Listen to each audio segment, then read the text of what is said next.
My name is Bernice Begay. I'm Cincinnati. I am born for Tubajna Aja, which is two to the water. My mother's clan is my maternal clan, and that is Naban Habani. So my father's clan on my father's side is Dishchitni. So on my mother's side, my Nahabanis are my Chays. They're grandparents, but they're different. So my mother's clans are my Chays, and my dad's clans are my Nalis. They both mean grandparents, but they're just maternal and paternal. So I'm Sinajini Shlon Tobajna Ajabashichin, Nahabani e Dashandan Shache, Dishchini e Yahe Dashache, Shanali. So that's my clan. We come from an area called Pinedale, New Mexico. It's like northeast of Gallup, off of 66, way back in the mountains. I grew up maybe about 30, 45 miles away from the downtown area.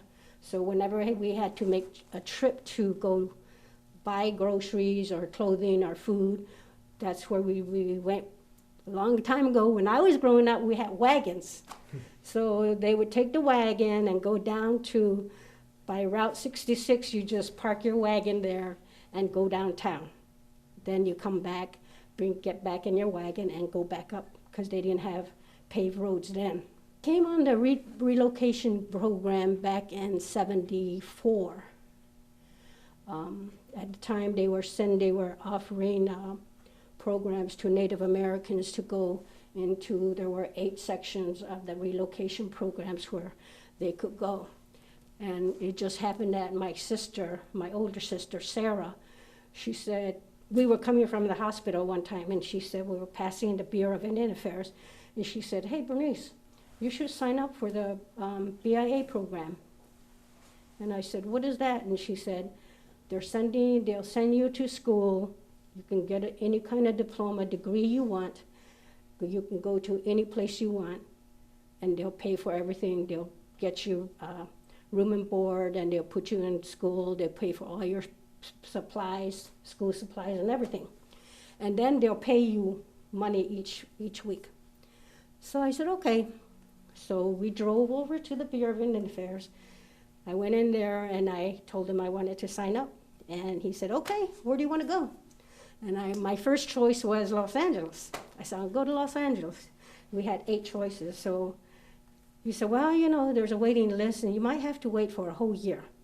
I said, well, what else do you have? And I was Florida, New York, and then he said Cleveland. I said, okay, Cleveland.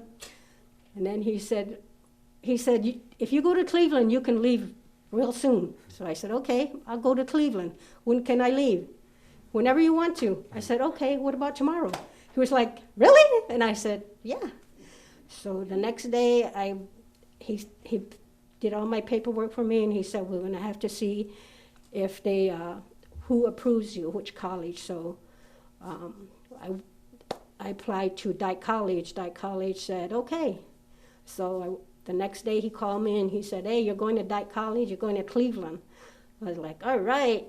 So that's how I came to Cleveland. It was just on the spur of the moment, sign up and come down. And Cleveland was the one that had all spots available. You could go anywhere. I didn't transfer anywhere else. Right away I got a job, and I worked with American Arbitration Association in the downtown area for at least 25 years.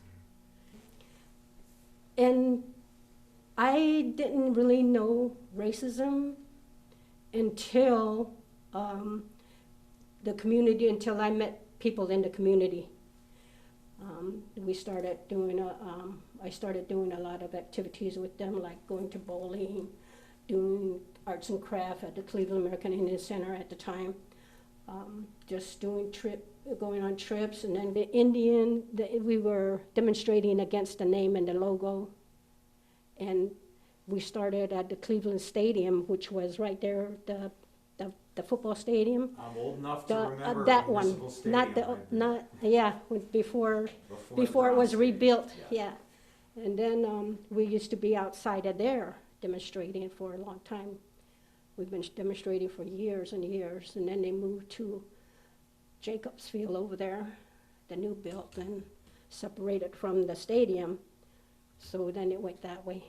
So that's when I found out, you know, even in the classrooms, how our kids were being told, you know, tomorrow is Indians Day and you gotta wear a shirt, you must wear a shirt. You know, we didn't approve of that, and we demonstrated against that. We had parents or going to the classes and telling them that this is not appropriate. You're hurting our children, you know, it's a disrespect and it's not an honor.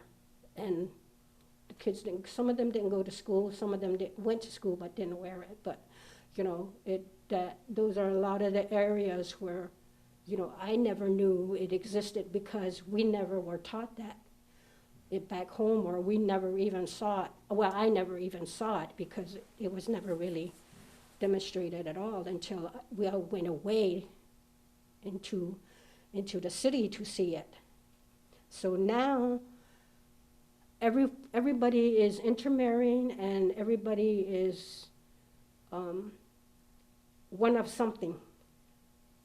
We're not all pure anymore. We're not all Indian anymore. We are all different nationalities that we have running through our veins, but our blood is still all red, no matter what it is. So